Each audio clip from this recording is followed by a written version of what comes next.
প্রিয় দর্শক, ছোট্ট একটি বিজ্ঞপ্তি। ইউনূস সরকারের স্বৈরাচারী ডিজিটাল আইনের আওতায় যে কোনো মুহূর্তে আমাদের এই চ্যানেলটি বাংলাদেশে ব্লক হয়ে যাবে। মানে আপনি চাইলেও আমাকে আর দেখতে পাবেন না, আমার ভিডিওগুলো আর শুনতে পাবেন না, আমার গলা, আমার আওয়াজ বন্ধ করে দেওয়া হবে। তাই আপনাদের সকলের কাছে বিনীত অনুরোধ, এই ভিডিওর ডেসক্রিপশন বক্সে আমাদের দ্বিতীয় চ্যানেলের লিঙ্ক দেওয়া আছে। ওই লিঙ্কটিতে ক্লিক করে আমাদের দ্বিতীয় চ্যানেলটিকেও সাবস্ক্রাইব করে রাখুন, যাতে বাংলাদেশের মুক্তিযুদ্ধের চেতনাকে জীবিত রাখার জন্য আমরা আলোচনা চালিয়ে যেতে পারি। ধন্যবাদ। এই খবরটি দেখার পর এখনও কিছু মানুষ বলবে পাকিস্তান জিন্দাবাদ, পাকিস্তান আমাদের ভাই, যেখানে সরাসরি সারা পৃথিবীর সামনে পাকিস্তানের প্রধানমন্ত্রী আজ আমাদের মহান মুক্তিযুদ্ধকে অপমানিত করছে, কলঙ্কিত করছে, কিন্তু তবুও সেই গোষ্ঠীটা আজ বলবে পাকিস্তান জিন্দাবাদ।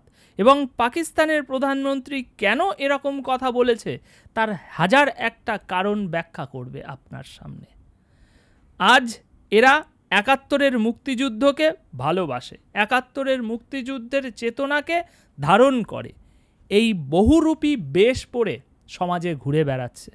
এই ঘটনা দেখার পরও তারা স্বীকার করবে যে পাকিস্তান আমাদের বন্ধু রাষ্ট্র। সুতরাং এদের রক্তে ঠিক কতটা বেইমানি ঢুকে আছে, এদের রক্ত মানে কতটা দূষিত রক্তের জন্ম এরা, না হলে এরকম কাজ করতে পারে। দর্শক, ভালো করে দেখুন শিরোনামটা কি আছে। আমরা ১৯৭১ সালের যুদ্ধের প্রতিশোধ নিয়েছি। ভারত পাকিস্তানের মধ্যে হলো যুদ্ধ, কিন্তু সেই যুদ্ধে পাকিস্তানের প্রধানমন্ত্রী ১৯৭১ সালের প্রতিশোধ দেখতে পাচ্ছে। যে সমস্ত সুশীলরা আজ বারবার একটা কথায় আওড়ায় যে বাংলাদেশের আমাদের সার্বভৌমত্ব উপরে কোনো প্রশ্ন হবে না, কোনো আপোষ হবে না, আমরা স্বাধীন দেশ। ভারতের দিকে কোনো কথা আসলেই, কোনো একটা ইস্যু আসলেই সাথে সাথে তারা শুরু হয়ে যায় এই বুলি আওড়াতে যে বাংলাদেশের স্বাধীনতা সার্বভৌমত্বের সাথে কোনো আপোষ হবে না, দিল্লি না ঢাকা, দিল্লি না ঢাকা। ছোট ছোট বিষয়েই তারা স্বাধীনতা সার্বভৌমত্বের কথা তোলে। কিন্তু যখন আজ মহান মুক্তিযুদ্ধকে কলঙ্কিত করছে পাকিস্তানের প্রধানমন্ত্রী, তখন এদের মুখ থেকে আর বুলি ফুটবে না। পাকিস্তান আজও ৭১-এ যে ঘৃণিত ঘটনা ঘটিয়েছে তার জন্য ক্ষমা চায়নি, কিন্তু তা সত্ত্বেও আমরা গলা জড়িয়ে ভাই বলে ডেকে বন্ধুত্বের হাত বাড়িয়ে দিয়েছি। কিন্তু সেই পাকিস্তান আজ আবারও বলছে ৭১-এর প্রতিশোধ নিয়েছি। সুতরাং আবারও বাঙালি জাতির মুখে জুতো মারল। কেন? কারণ ৭১-এর প্রতিশোধ নিয়েছে তারা। সুতরাং তারা এটা বোঝাতে চাইছে যে ৭১-এ আমরা যে নৃশংস ঘৃণিত কাজ করেছি সেটা আপনাদের চোখে, আমাদের চোখে ওটা বীরত্বের কাজ। ওর জন্য আমরা কোনো ক্ষমা প্রার্থী নই। এবং ভারতের সাথে এই যে হালকা পাতলা একটা যুদ্ধ হলো, এই যুদ্ধে আমরা ওই ৭১-এর আর কি প্রতিশোধ নিয়েছি। এখনো আমরা ভাই বলে ডেকে তাদের সাথে ডিপ্লোম্যাটিক রিলেশন চালিয়ে যাব। এখন কোনো সমস্যা হবে না। এখন আমাদের স্বাধীনতা সার্বভৌমত্ব সব ক্ষুণ্ণ থাকবে, ক্ষুণ্ণ হবে না, অক্ষুণ্ণ থাকবে। বিষয়টা এরকম দাঁড়ায়। এখন আমাদের স্বাধীনতা সার্বভৌমত্বের কোনো কিছু এসে যাবে না। আসল কথা হচ্ছে, গত আগস্টের আগে অবধি বাংলাদেশের অর্থনৈতিক যে ব্যাপার ছিল, অর্থনৈতিক যে মানদণ্ড ছিল, সেটা পাকিস্তানের থেকে বহু গুণ ভালো ছিল। কিন্তু এখন বর্তমান পরিস্থিতি, বাংলাদেশ পাকিস্তানের যে অর্থনৈতিক ব্যাপার, সেটা প্রায় একই স্টেজে চলে এসছে। সুতরাং প্রতিশোধ যেটা নিয়েছে সেটা ওই ভারত পাকিস্তানের যুদ্ধ না, কারণ ওখানে পাকিস্তানের পরাজয় হয়েছে।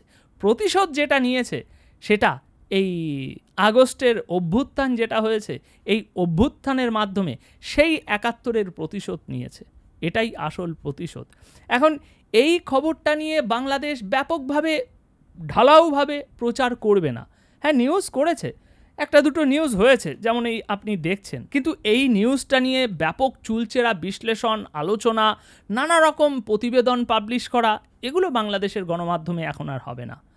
ভারত পাকিস্তানে যুদ্ধ হয়ে কিভাবে পাকিস্তান বিজয় লাভ করেছে ভুয়া খবর দিয়ে সারা বাংলাদেশ মাতিয়ে তুলেছিল বাংলাদেশ গণমাধ্যম। আমি এখানে বিস্তারিত ব্যাখ্যা করতে যাই না যে এই যুদ্ধে ভারতের না পাকিস্তানের জয় হয়েছে, শুধু একটা পয়েন্ট আপনাদের সামনে উপস্থাপন করতে চাই।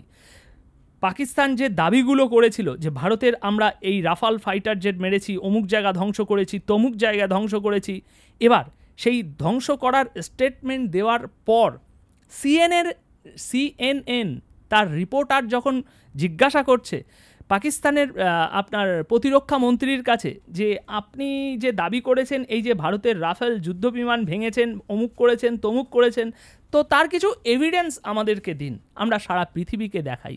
তখন পাকিস্তানের প্রতিরক্ষা মন্ত্রীর জবাব শুনবেন।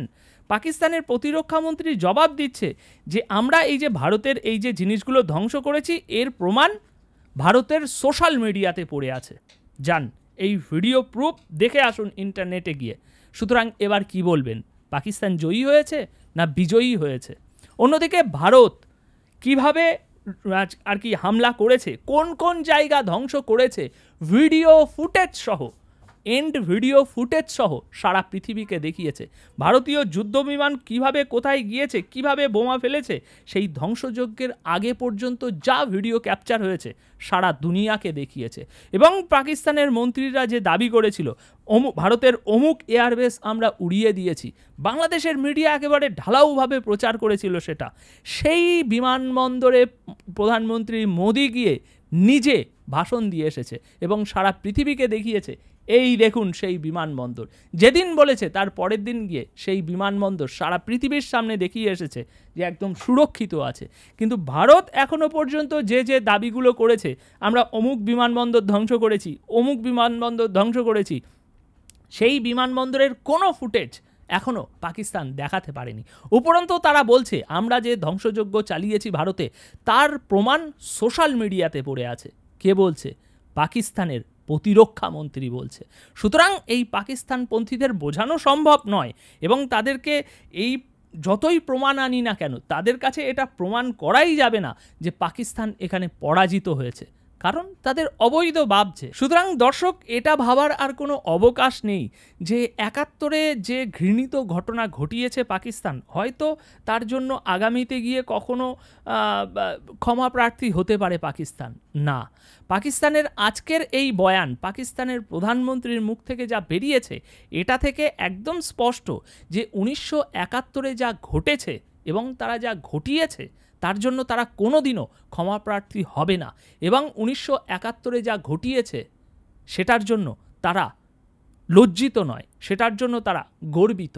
সেই জন্যই আজ এমন টাইটেল আমাদেরকে দেখতে হচ্ছে, ১৯৭১ সালের যুদ্ধের প্রতিশোধ নিয়েছি। এই বেঈমানের রক্ত এখনও বলবে পাকিস্তান জিন্দাবাদ। সুতরাং এই বেঈমানের বাচ্চারা আগেও কখনো বাংলাদেশের স্বাধীনতা ও সার্বভৌমত্বকে সম্মান করেনি আর আজও করে না।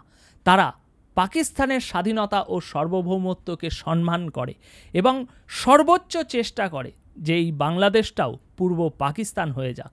সুতরাং সময় যখন আবার ফিরে আসবে তখন এই পাকিস্তানপন্থীদেরকে চিহ্নিত করে তাদের উপযুক্ত শাস্তি দেওয়া উচিত। এ বিষয়ে আপনাদের মতামত কি? কমেন্ট বক্সে অবশ্যই জানিয়ে যাবেন। ধন্যবাদ আপনাদের সকলকে।